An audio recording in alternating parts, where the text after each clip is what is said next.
Passamos então um teste aqui para ver se o som está chegando e vermos se estamos devidamente ao vivo.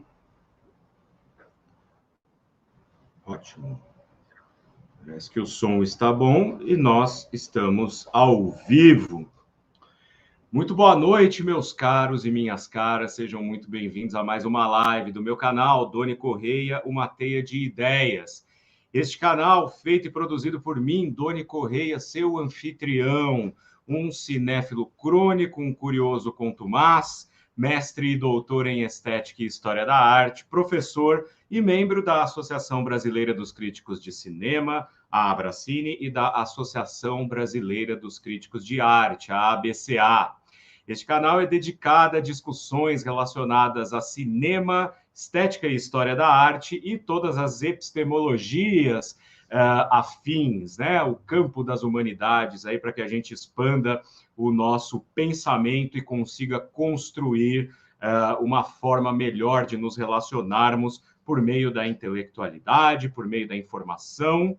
E eu já vou pedindo, obviamente, para vocês, se estão chegando aqui pela primeira vez, que já vão se inscrevendo, badalando a sineta, deixando o seu joinha e comentando muito. Se está nos vendo ao vivo, já vai dando o seu boa noite aí, dizendo de onde vocês nos assistem.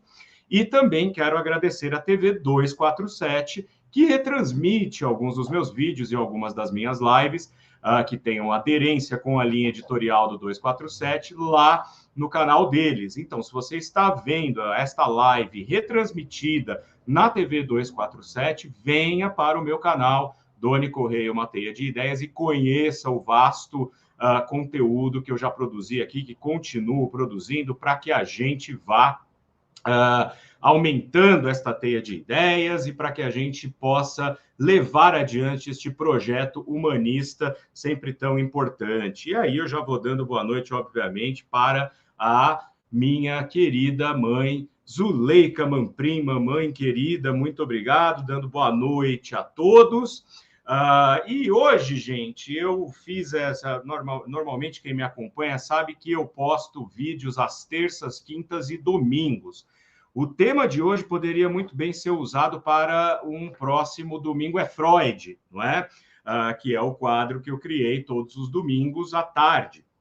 Mas, dada a urgência do assunto e dada a forma como eu fui provocado pessoalmente pelos fatos acontecidos, eu não podia deixar de fazer esta live extra para poder trabalhar um pouco essa questão com vocês que é até desagradável, mas é o etarismo, né? Quer dizer, algo que ficou aí bastante em voga no último final de semana. Também já aproveito para dar boa noite aqui para a Aline Bittencourt, que está chegando, e também o Luiz Afonso Martins. Boa noite para vocês, muito obrigado. Compartilhem bastante essa live, vamos fazê-la chegar aí num número grande de pessoas para que, como eu disse, a gente aumente e amplie esta teia de ideias, né? Olha aqui, a Lilian está dizendo, ó, boa noite de Salvador, Bahia, tema oportuno. Muito obrigado aí, beijo a Salvador. Não conheço Salvador, assim que possível será o próximo destino que eu e minha esposa teremos para fazer um passeio aí, quem sabe em breve. Quero muito conhecer Salvador e outras cidades aí da Bahia.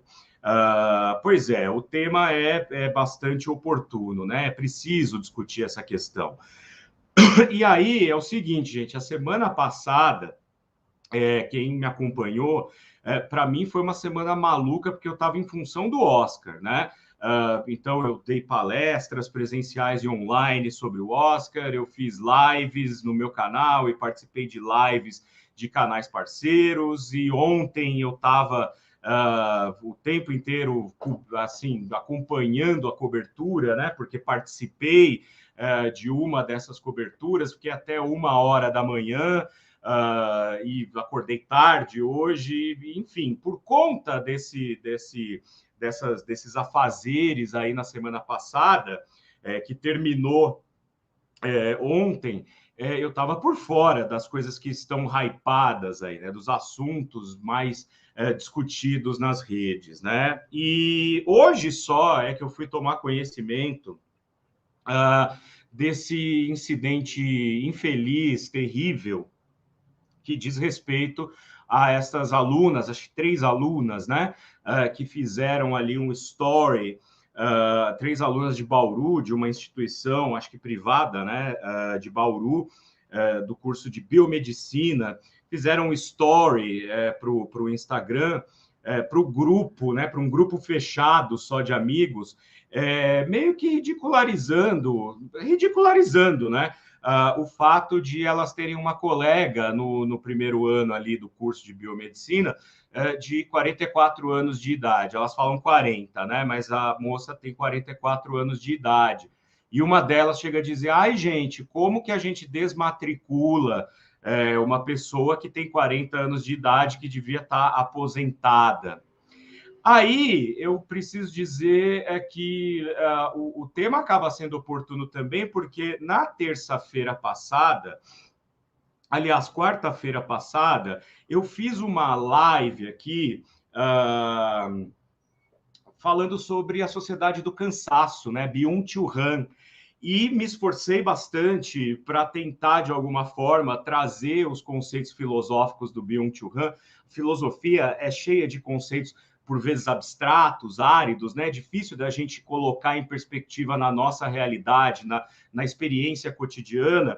E eu tentei fazer um esforço aqui de explicar as teorias da sociedade do cansaço do Byung-Chul Han sob um ponto de vista prático, né? E aí, olha aí, menos de uma semana depois, nós temos um caso prático, infelizmente, né, para poder comentar um pouco isso. Até agradeço muito vocês que curtiram aquela live sobre Byung-Chul Han, e já digo para vocês que eu estou preparando aí mais lives, né, e mais vídeos que abordem a obra desse filósofo, que talvez é um daqueles que tem melhor entendido esse momento em que vivemos, né? Esse início, essas 3 décadas, né, do começo da terceira década do século XXI, e tudo isso em relação à noção de modernidade, pós-modernidade, né? E antes de ler outros comentários que estão chegando aqui, eu já agradeço, eu preciso esclarecer uma coisa com relação ao nome desse vídeo, tá? Porque no card está escrito assim, o lado sujo da geração Z. E eu não estou querendo dizer com isso que a geração Z, que é esta geração que nasce do final dos anos 90 até mais ou menos 2010, seja uma geração suja, ou que essas meninas que cometeram esse ato de discriminação por faixa etária, né, de preconceito etário, são pessoas sujas.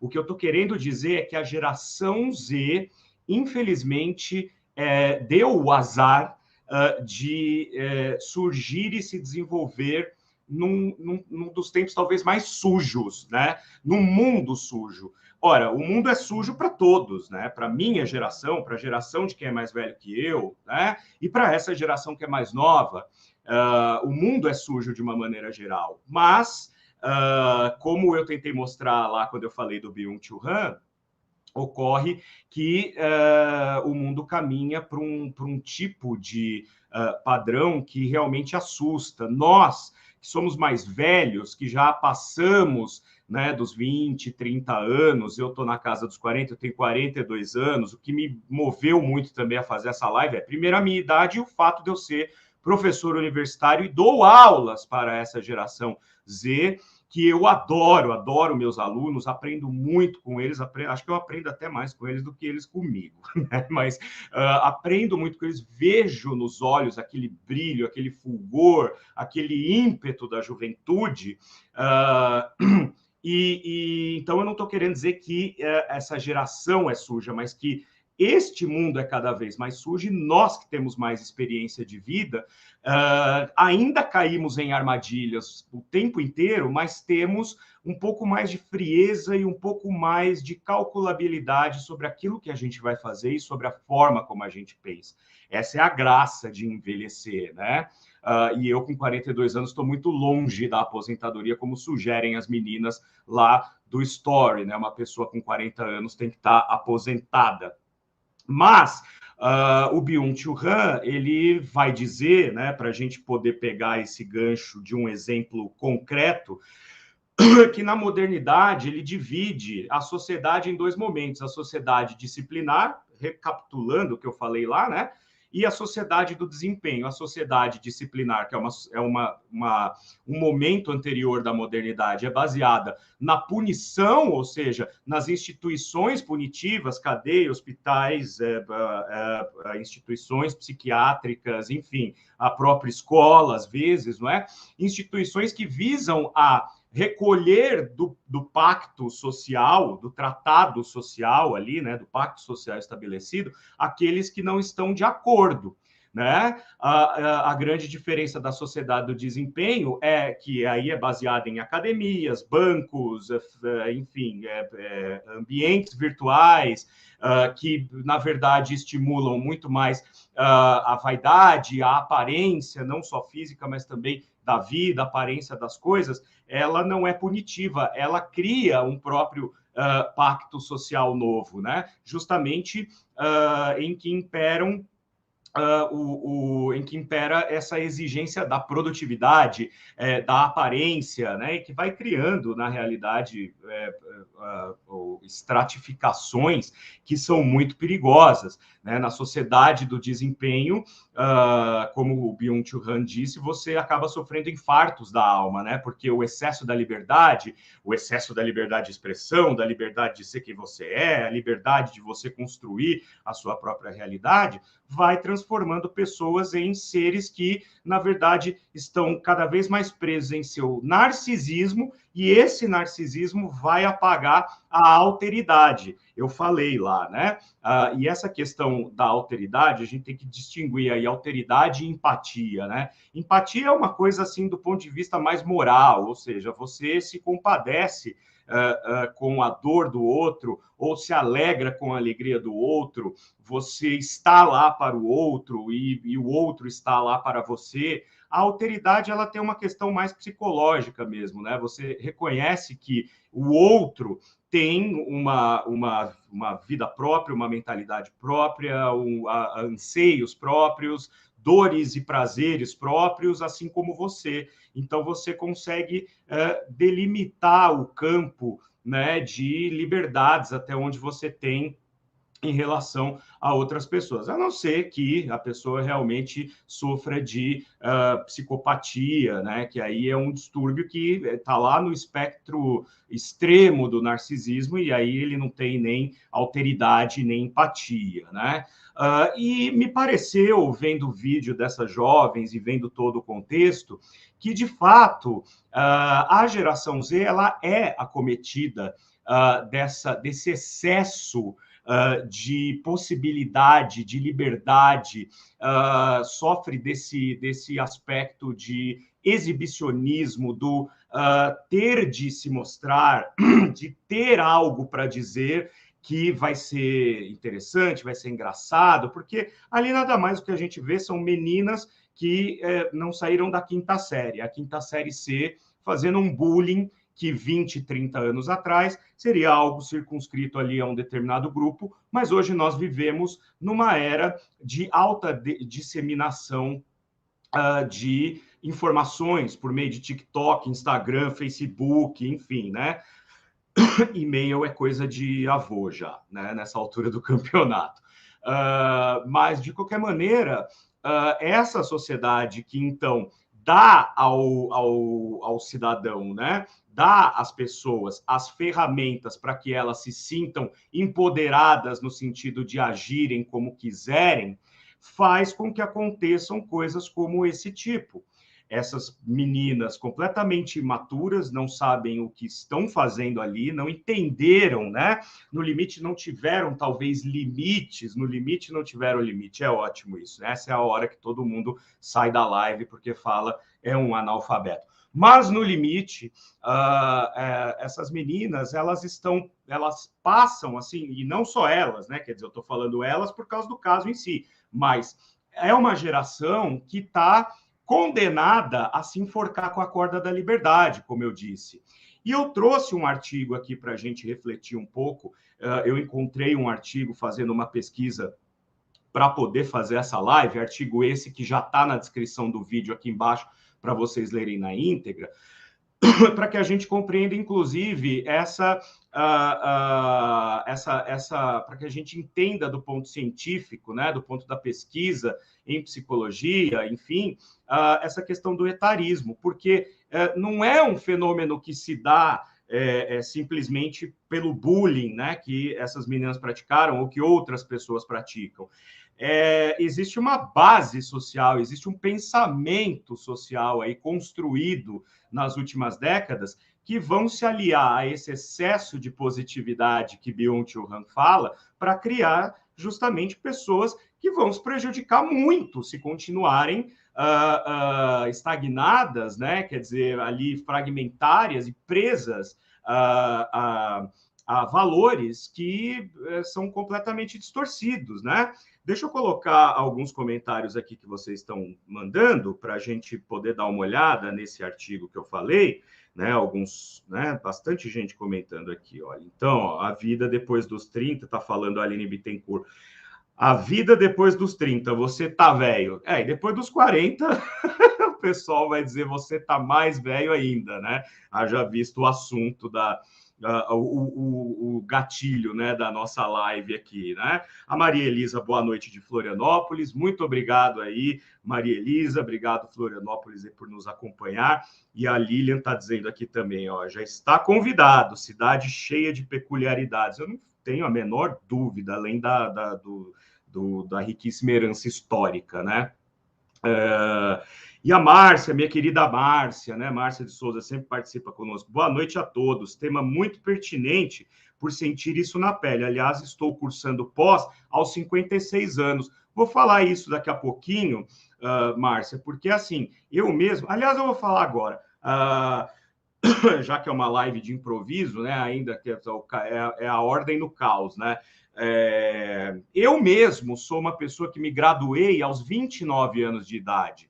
Quando eu me graduei, né, que eu tive certeza do que eu queria estudar, e aí eu tinha 26 anos quando eu voltei a estudar e me graduei aos 29 para os 30, com essa idade eu já tinha amigos meus que eram doutores, já estavam no doutorado, pelo menos, já tinham passado pelo mestrado, porque fizeram toda aquela carreira, né, que vai dos 18 aos 21 na graduação, aí já emenda uma pós e tal. Então, eu também terminei a minha graduação tarde, fiz o meu mestrado, o meu doutorado, o meu pós-doutorado, terminei já com 41, quando eu terminei, mentira, 42, porque eu vou fazer 43 agora esse ano. Terminei o meu pós-doutorado com 42 anos de idade, uma idade que eu nunca vi como sendo um desprivilégio ou como sendo um problema, porque existem pessoas, colegas e amigos da minha idade que já estão, por exemplo, já são professores universitários há muitos anos, né? Apesar de eu ter experiência de sala de aula, não só em cursos universitários, mas enfim, né, desde 2011. Então, nunca me senti diminuído por isso, e digo mais, eu tive que interromper uma especialização que eu comecei no ano passado por pura questão de agenda, né, porque foi justamente quando eu comecei a dar aula na universidade que eu dou aula hoje, e isso ia me consumir muito tempo, me consome tempo, entre as outras coisas que eu faço, e aí eu tive que trancar a minha especialização, que eu ainda quero terminar, mas eu ainda tenho um sonho de graduação. Se eu pudesse hoje, eu voltaria para a graduação, ou em filosofia, ou em teologia. Em filosofia, porque eu acho que eu tenho problemas importantes ali de conhecimento dentro do campo da filosofia, porque a filosofia me foi trazida pelo cinema e pela estética e história da arte, mas a filosofia mesmo, eu sinto que eu tenho dificuldades. Obviamente que hoje eu não tenho ainda tempo e disponibilidade para estar na sala de aula todos os dias como um estudante durante 4 anos. E teologia, porque é um tema que me fascina também, né? As ciências da religião. Mas tenham certeza que se eu tiver com 60, 65 anos e me aparecer a oportunidade, eu faço sim uma graduação, volto lá, vou estudar com a galera que tem a metade da minha idade ou mais da metade da minha idade, não vou ter problema nenhum, porque quando você está dentro de uma sala de aula, você quer, acima de tudo, crescer, você quer ficar mais rico, você quer sair de lá vendo o mundo de uma forma diferente. E para isso não tem idade, né? Aliás, quanto mais idade tiver, melhor, porque daí você traz a experiência, a bagagem toda de vida. Vou falar um pouco mais sobre isso daqui a pouco, né? Temos aqui minha querida esposa Luciana Brito, a Márcia. Você é maravilhosa, eu te admiro muito. Eu também te admiro muito, Márcia. Muito obrigado aí pelas suas considerações. Lilian está dizendo aqui, ó, será que essas criaturas acham que as pessoas se aposentam no Brasil aos 40 anos? Pois é, será que as pessoas ainda acreditam que no Brasil se aposenta? Ponto. Né? Fica a questão, aliás, ponto de interrogação, né? Fica aí essa questão, porque eu mesmo não me vejo me aposentando, né? Do jeito que as coisas estão hoje em dia, eu vou trabalhar até, mesmo que eu me aposente, né? Eu não vou querer parar, mas não trabalho pensando que um dia eu vou me aposentar, porque para mim, no Brasil, é cada vez mais abstrata essa ideia, né? Ó, a Márcia aqui trocando gentilezas, dizendo obrigado, Luciana. A Luciana Brito, assim caminha a humanidade. Pois é, né? A passos lentos, a caminho do fim. Aline Bittencourt, essa geração é medíocre, pobre de conteúdo intelectual e cheio de maquiagens no ego. Pois é a sociedade do cansaço, né? E aí nós temos a Zuleika Manprim, minha mãe, ó. Eu entrei na faculdade aos 42 anos e tenho capacidade de fazer outra faculdade aos 74. Essas meninas têm que ser expulsas dessa faculdade. Minha mãe já deu um spoiler aqui, porque eu ia dizer o seguinte, né?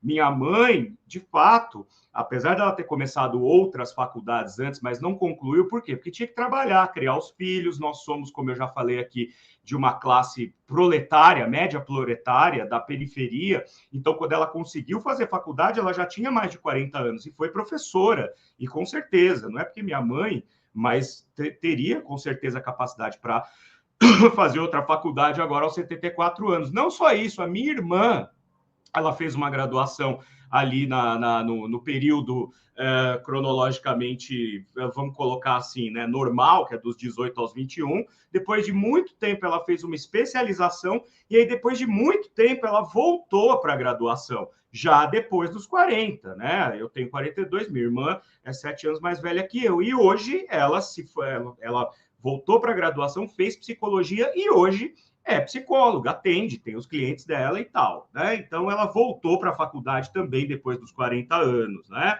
Temos aqui também o meu querido psicólogo Reginaldo do Carmo, dando boa noite a todos. Muito obrigado, Reginaldo, pela sua presença. Temos aqui, ó, a Rebeca Bastos. Além do etarismo, essas jovens não compreendem a busca pelo conhecimento como um fim em si mesmo. Olha, isso é muito interessante. Parece haver um consenso de que a universidade tem apenas função de máquina formadora de produção. E aqui é muito interessante porque o próprio Byung-Chul Han, ele tem uma opinião da qual eu comungo, que assim, ele é uma pessoa que, textualmente, ele já disse que ele não considera os alunos dele como clientes. Eu também não penso nos meus alunos como clientes, nunca pensei. O aluno é aquele que você deve educar, é aquele que você deve preparar. Não é assim, eu dou o meu dinheiro e você me ensina. Como se fosse assim, né? Você abre a cabeça da pessoa e bota o conhecimento lá. A educação dentro da sala de aula, ela passa por transmissão de valores também, que talvez sejam até mais importantes do que uma informação técnica, porque no mercado você pode ser a pessoa mais preparada do ponto de vista técnico, mas se os seus valores forem enviesados, com certeza a coisa vai degringolar rapidamente, né? Boa noite, Maria Luísa Caras, muito obrigado pela sua presença. Tá aqui a Rebeca, né? Que eu já tinha falado, apenas uma máquina para a formação de profissionais produtivos, que é um pouco da visão mercantilizada da universidade hoje em dia, né? Isso tudo está na conta desse ato condenável que essas meninas fizeram. Passa principalmente, né, pela mercantilização do conhecimento. Então a pessoa acaba se comportando como se de fato estivesse comprando um produto, e como ela está numa loja comprando um produto, ela pode agir como bem entender, né? Tá aqui, ó, a Márcia falando, sim, faça os cursos, inclusive acho que esses cursos podem ser feitos online. Minha pós é online. Um dia o momento chega, o momento certo chega. Tomara, sim, pode ser online, não há problema algum, né? Inclusive a pós que eu estava fazendo é online, mas como eu disse, não deu para continuar nesse momento por conta do tempo. Estou estudando ciência de dados agora com 37, a Fernanda Solimene está falando. Grande Fernanda Solimene, um beijo para você, obrigado pela sua presença aqui. E é isso, né, gente? E aí vai ficar mais claro, a gente vai conseguir entender, ó, deixa eu só ler a última mensagem aqui da Aline, as mulheres sempre no jugo do etarismo. Isso é muito mais cruel com as mulheres, sempre, né? Uma pena. Ontem a Michelle venceu seu primeiro Oscar aos 62 anos, né? E que papel que ela interpretou. E ela comentou isso, ela falou isso, se eu não me engano, né? Eu não vi o discurso dela propriamente. Eu estava numa outra live acompanhando, mas não vi o discurso dela, mas acho que ela tocou nesse assunto também. Essa questão do etarismo, ela está muito ligada a uma própria evolução histórica da nossa sociedade. Quer ver? Como eu falei para vocês, eu estou deixando aqui embaixo, já está, né, na descrição do vídeo, um link para o artigo do qual eu me servi para tirar uns parágrafos aqui, que vocês depois, como o artigo é grande, vocês vão poder ler em detalhes depois, mas o nome do artigo é Do Indesejável ao Inevitável. Título fantástico, né? A experiência vivida do estigma de envelhecer na contemporaneidade. Perfeito. As autoras são Virgínia Moreira e Fernanda Anícia Nunes Nogueira. Eu não tenho certeza se elas são da área da psicologia, porque quando a gente clica, né, no currículo das duas, só diz que elas têm vínculo com a Universidade Federal do Ceará, mas não diz exatamente de que área. Pelo perfil do artigo, é provável que elas sejam da área de psicologia mesmo, né? E aí, deixa eu só dar uma voltadinha aqui para ver se tá tudo certo. Bom, deixa eu ler para vocês aqui uns trechos e vou então desenvolvendo aqui o que eu pensei quando vi essa situação muito chata, né, dessas meninas. E cabe dizer também, né, gente, esse canal que trata bastante de cinema, eu não posso deixar de falar da Suzana Amaral, né, a diretora do grande filme A Hora da Estrela. A Suzana Amaral, ela foi estudar na ECA, que é talvez uma das escolas mais difíceis de se entrar, sempre foi, desde o começo, no curso de cinema. Ela entrou aos 37 anos, ainda teve uma filha durante o tempo que ela estava cursando a graduação de cinema, já tinha 8 filhos e era quase avó já. E quando ela fez A Hora da Estrela, que é um clássico, é um filme maravilhoso, ela já tinha 53 anos de idade, é o primeiro longa dela. Ela fez vários filmes antes, claro, mas o filme que marca a carreira dela, e depois, né, fez outros filmes maravilhosos depois, ela fez aos 53 anos de idade. Então, a idade, na verdade, não é salvo-conduto para nenhum tipo de especulação, do tipo, tá muito velho para determinada coisa. Não existe isso, né? Deixa eu só ver uma coisa aqui. As mulheres, eu já tinha dito isso, né? E a Lilian está dizendo, a atriz Ruth Gordon ganhou seu Oscar quando tinha mais de 80 anos pelo filme O Bebê de Rosemary, exatamente, olha aí, né? Então a gente já está vendo que idade aqui, Nelson Rodrigues, né? Jovens envelheçam, né? Eu vou dizer para vocês, eu tenho 42 anos de idade, eu não me arrependo eu não tenho vergonha de uma ruga que eu carrego nesta cara toda cheia de bolsas debaixo dos olhos e de espinhas de puberdade tardia. E de falta de limpeza de pele também, né? Mas vamos aqui aos nossos trechos do artigo da Virgínia Moreira e da Fernanda Anícia Nunes Nogueira. Ó. Vivemos a era do envelhecimento, elas começam dizendo. período que vai de 1975, olha só, a 2025. Em 2000, segundo estimativas da Organização Mundial da Saúde, OMS, o planeta tinha 600 milhões de idosos com 60 anos de idade ou mais. Em 2025, estima-se que serão 1,2 bilhões de idosos, sendo que 2/3 estarão vivendo em países em desenvolvimento. Elas vão dizer mais adiante que o Brasil já foi considerado um país de jovens, e isso está mudando, né?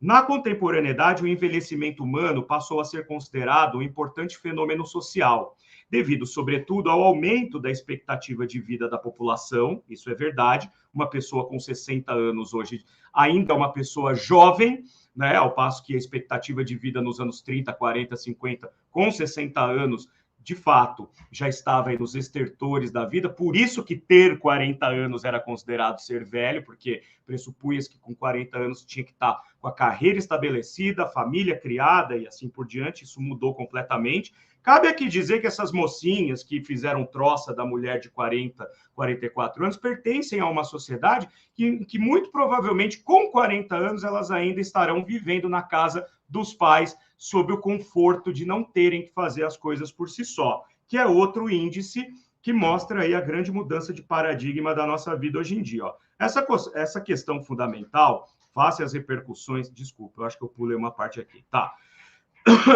Na contemporaneidade, o envelhecimento humano passou a ser considerado um importante fenômeno social devido, sobretudo, ao aumento da expectativa de vida da população e à redução da taxa de natalidade. As pessoas estão tendo menos filhos, né?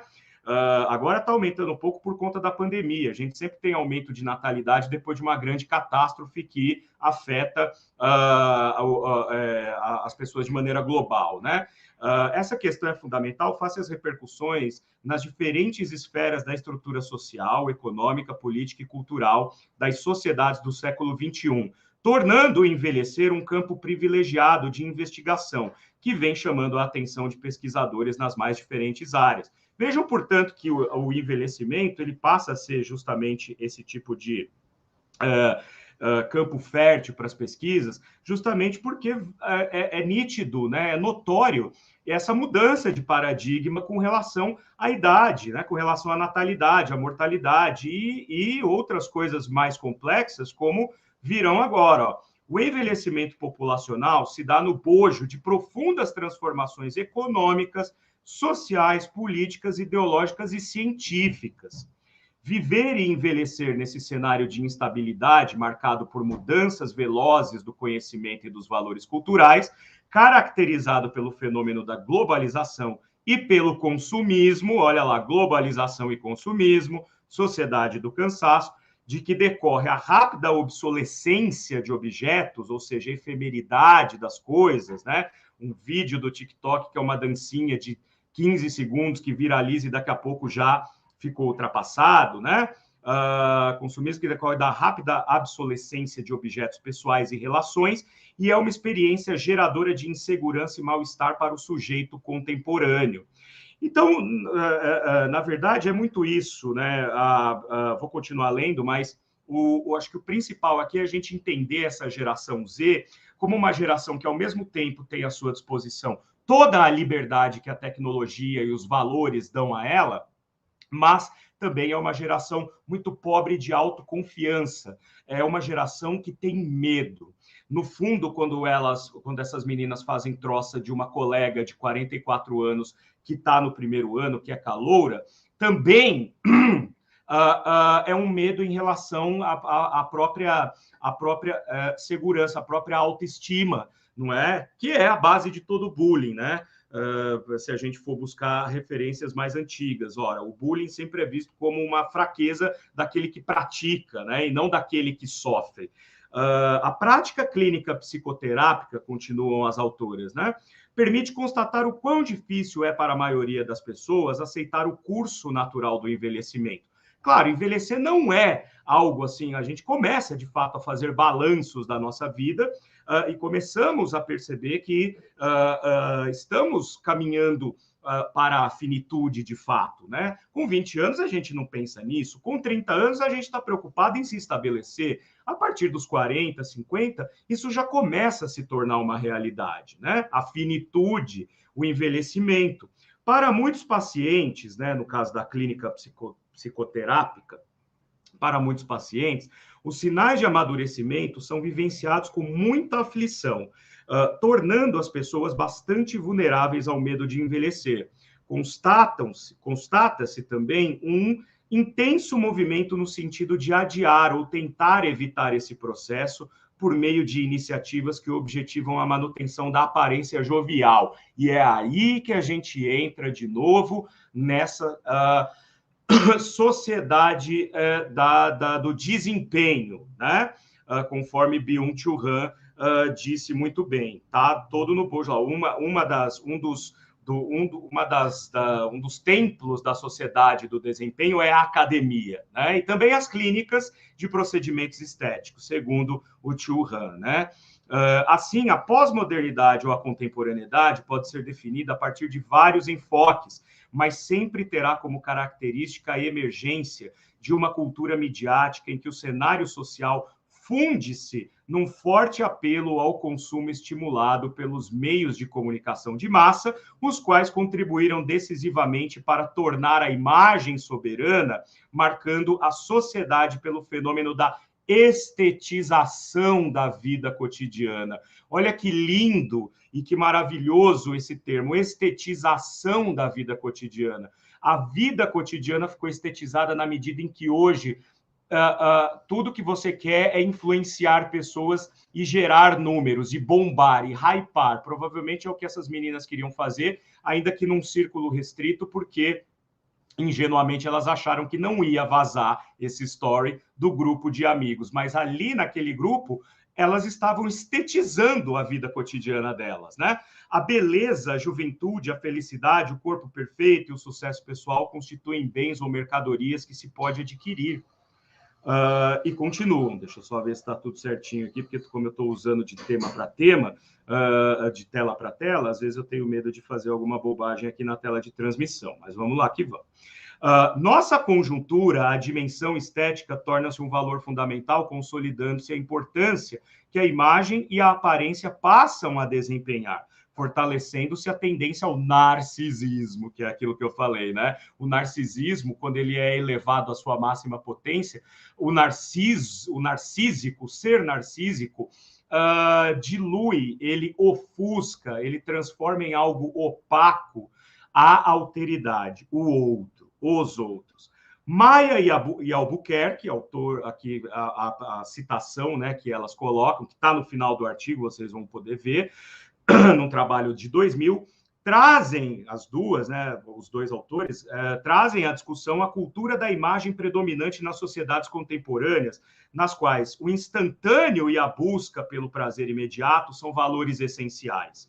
Chamam atenção para os mecanismos imagéticos midiáticos, como modeladores da subjetividade, e destacam a relevância desse processo no crescimento das patologias narcísicas na prática clínica atual. Vou repetir, porque isso também é um dos fulcros aí dessa questão dessas meninas, né? Chama atenção para os mecanismos imagéticos midiáticos. Hoje todos nós temos a mídia na palma da nossa mão. Não existe mais assim a mídia que centraliza a informação e a dissemina para os outros. Nós temos a mídia descentralizada, né? Então, isso é muito importante. E o narcisismo é reforçado pela cultura de consumo, que se fundamenta na valorização de uma imagem ideal, a qual, para ser alcançada, demanda investimentos de tempo e dinheiro voltados ao corpo, tá? Deixa eu dar mais uma passada aqui, eu vou continuar lendo, mas deixa eu dar mais uma passada pelos comentários de vocês. A Márcia disse, ó, a Michele disse, não deixe ninguém dizer que você já passou da idade, não desista. Putz, né? E que beleza ela dizer isso, né? Olha a sincronicidade junguiana agindo aí, né? A mídia trazendo o contraponto daquilo que uma outra vertente da mídia colocou como ponto, né? E tem a Xuxa também, a Luciana está me lembrando disso, né? A gente no sábado estava assistindo a um especial na TV dos 60 anos da Xuxa, né? Que exemplo, né? Ela traz esse reforço de que, sim, eu tenho 60 anos, um dia eu fui rainha dos baixinhos, e ainda é. O especial provou isso, né? A Maria Elisa dizendo aqui, ó, eu me divirto porque tenho 70 e uma namorada de 40. Que legal, de 40. Vou para o livro dos recordes, mas gostaria que elas soubessem. Não precisa comentar, mas é para você se divertir com essa minha performance. Maravilhoso, né? Obrigado, Maria Elisa, pelo depoimento. Isso me faz lembrar de que quando eu estava no mestrado e no doutorado, eu ia para as aulas, né? No mestrado e no doutorado, você tem uma galera mais heterogênea, né? Assim, tem gente que está na casa dos 20, dos 30, né? Dos 40, porque mestrado e doutorado você não tem muito padrão de idade. Mas tinha uma senhorinha que tinha acho que uns 80 e poucos anos de idade, e ela ia como aluna ouvinte e participava das aulas de maneira mais eficaz e mais relevante do que muito aluno que estava, inclusive do que eu mesmo, né? Que estava ali como aluno regular. E ela trazia coisas da experiência de vida dela, né? Comentários que tinham a ver com experiências dela. Então, sensacional, né? Esse comentário da Maria Elisa aqui foi o máximo, muito obrigado. Vou continuar aqui, porque a gente tem mais 2 parágrafos só desse artigo, né? Para comentar, que aí elas vão citar Bierman, né, de 1929, caracteriza a sociedade pós-moderna pelas formulações da cultura do narcisismo, já vimos isso, né? Visão adotada pelo norte-americano Lasch, e de sociedade do espetáculo, maravilha, olha lá. Leitura do francês Guy Debord, né? E sociedade do espetáculo lá em 1968 era visionário, né? Porque se a gente lê até hoje, a gente não vai encontrar uma vírgula que não faça sentido até os nossos dias. Segundo a visão de Lasch, o mundo estaria centrado na individualidade e o que importa é a exaltação gloriosa do próprio eu, com o sujeito buscando a estetização de si mesmo, transformada no propósito de sua existência. Agora, na interpretação do Guy Debord, a exigência do espetáculo, entenda como espetáculo a nossa vida esgarçada e exposta para o mundo, né? É o que move as relações sociais e o cuidado excessivo com o próprio eu se transforma em admiração do sujeito e dos outros, ou seja, admiração de mim por mim mesmo e dos outros por mim, né? A exibição, o exibicionismo, né? Mas aqui a exibição se transforma na finalidade da existência do sujeito. Então, veja de novo, né? Essas meninas achavam que estavam abafando, para dizer no popular, né? E, por fim, o último parágrafo diz muito sobre isso que a gente está falando aqui, das coisas que não têm idade para acontecer e dessa distorção da noção da idade que o outro tem e essa coisa nojenta chamada etarismo, né? Estudos sobre o envelhecimento em diferentes culturas são utilizados para demonstrar diferentes experiências de envelhecer e questionam a universalidade da visão ocidental, porque essa é uma visão ocidental, né, do envelhecer, que representa a velhice com as ideias de deterioração e perdas. Esses estudos também contribuíram para ver a velhice e o envelhecimento não só como fenômenos biológicos e naturais. Em certas sociedades, e em especial as orientais, o envelhecimento é compreendido mais em termos de aquisição e progresso, e os idosos são respeitados pelos conhecimentos que adquiriram ao longo da vida e pelos ensinamentos que podem dar aos demais jovens. E aqui eu quero dizer uma coisa. A gente está falando de garotas de um curso de biomedicina que está fazendo, então, uma galhofa com uma colega também do curso de biomedicina. Agora, eu tenho certeza absoluta que quando essa mulher de 44 anos, daqui 4 ou 5, eu não sei quanto dura o curso, mas suponhamos que sejam 5 ou 6 anos, ela estiver ali na casa dos 50, entrando na casa dos 50, e for atender um paciente, eu tenho certeza absoluta que ela vai ser uma médica muito melhor preparada para lidar com pacientes na medida em que ela não terá só os conhecimentos técnicos adquiridos em sala de aula, de novo, ela vai ter as experiências da própria vida para poder lidar.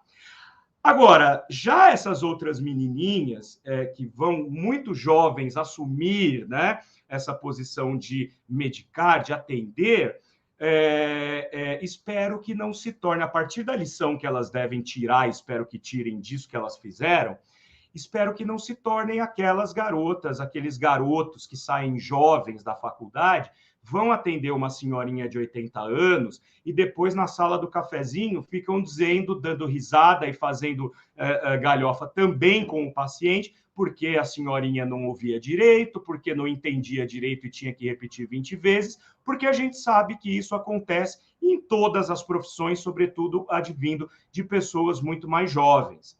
E a gente pode pensar também aqui, gente, que a gente não está só lidando com o etarismo, mas também com uma espécie de classismo, né? Eu até fiz uma anotação aqui, porque existe um elitismo também num comentário como esse. Bom, primeiro, essas meninas não sabem que tipo de vida essa mulher mais velha, de 44 anos, teve para só estar fazendo faculdade agora. E se ela já tem outra formação? Né? Como eu ainda quero fazer outra, como a minha irmã tinha quando foi fazer psicologia. E se essa moça, assim como a minha mãe, teve que criar os filhos primeiro, teve que ser o arrimo da família ali, só agora conseguiu realizar o sonho dela. E o elitismo, eu pego aqui um caso clássico que aconteceu recentemente, por exemplo, da Jojo Todinho, não é? Porque a Jojo Todinho, agora há pouco tempo, enfim, ela se tornou uma pessoa pública por causa do funk. Hoje em dia ela está muito mais no campo das influencers, né, e dos comentários da cultura pop do que a própria música, mas ela passou agora há pouco tempo no vestibular para direito. E ela postou uma foto com toda o material que ela comprou, o caderno, agenda, lápis, caneta, estojo, né? Lancheira, toda feliz, né? Porque entrou na faculdade. E ela foi escorraçada, ridicularizada, né? O que eu estou querendo dizer? Aí já entra num outro campo. É uma mulher pobre, que nasceu e cresceu numa comunidade preta, gorda, ou seja, completamente fora de todos os padrões, que ganhou a mídia por conta do funk, participou de programas em que ela pôde ganhar prêmios financeiros, né, prêmios em dinheiro, e construir uma vida melhor para a mãe dela, e agora ela consegue fazer uma faculdade, mas veja só, ela está querendo investir na continuidade do conhecimento dela, ela quer crescer, ela quer se enriquecer mentalmente, psicologicamente, profissionalmente, e aí ela esbarra na sociedade classista que acha que ela não pode fazer isso, porque quem é essa mulher que não pertence à classe dos bonitos, dos the beautiful people, como eu costumo dizer, né, que é o termo em inglês para a galera que é rica, bonita, poderosa. O Marilyn Manson dizia, né, the beautiful people. Enfim. Então, bom, eu fiz essas reflexões aqui para a gente poder ter. Deixa eu ver aqui se temos mais um comentário. A Rebeca está dizendo: sociedade do espetáculo é super atual. Muito, né? Como passa rápido, né, gente, quando a gente está tendo uma boa conversa, eu só quero fazer uma reflexão final. Obviamente que ninguém aqui vai pensar que essas meninas têm que ir presa, responder processo e parar na cadeia, ter as suas vidas interrompidas, porque isso que elas fizeram é sim um ato de preconceito, mas elas precisam responder naquilo que vai melhor ensiná-las a serem pessoas melhores daqui para frente, que é no âmbito da academia ali, né? Elas precisam ser punidas dentro da universidade, inclusive porque isso é uma medida educativa. Talvez elas nunca tiveram contato com uma frustração. A geração Z, quando eu digo, né, a parte suja da geração Z, também passa por essa dificuldade que muitos têm em lidar com limites. Talvez esse tenha sido o limite que elas precisavam para entender que o mundo não está aí para ser desbravado por você ao seu bel prazer, independente da vontade ou dos sentimentos dos outros, né? Inclusive a moça que foi alvo aí do preconceito etarista foi homenageada hoje pelas colegas veteranas, e eu tenho certeza que ela será uma bela profissional, e eu espero que essas moças que tiveram esse ato infeliz e degradante tenham a oportunidade de olhar para suas próprias vidas e entender que, de todos os juízes, talvez aquele que é mais implacável, pelo menos para quem tem sangue que corre nas veias e para quem não sofre de nenhum tipo de psicopatia, é a consciência, né? Quando dói na consciência, eu acho que é tão doloroso quanto você ter que pagar multa ou ser expulso da faculdade, ou seja lá o que for, mas elas devem sim responder à altura por esse ato de preconceito e que fique a lição para que elas não repitam e para que outros que eventualmente fazem isso à boca pequena não repitam. A nossa sociedade é complexa, gente. Mudá-la dá trabalho. Talvez a gente nem viva, muito provavelmente não vamos viver para vê-la mudar de maneira tão radical quanto nós gostaríamos. Mas é muito bom que a gente pegue esses exemplos para ver que é possível sim transformar isso em medidas educativas, tá bom? E para completar, eu repito, como disse Nelson Rodrigues, jovens, por favor, envelheçam. Eu agradeço muito a presença de vocês, espero ter feito aqui um trabalho interessante para vocês que me acompanham. Se estão vendo na TV 247, inscrevam-se no meu canal. Se estão aqui no meu canal e ainda não são inscritos, façam isso, badalem a sineta, comentem muito e compartilhem acima de tudo, porque assim a gente vai fazendo esta teia de ideias crescer e logo nós teremos a nossa área de membros para o deleite daqueles que me acompanham, porque sem vocês eu não sou ninguém. Beijos, meus queridos, e até a live de amanhã.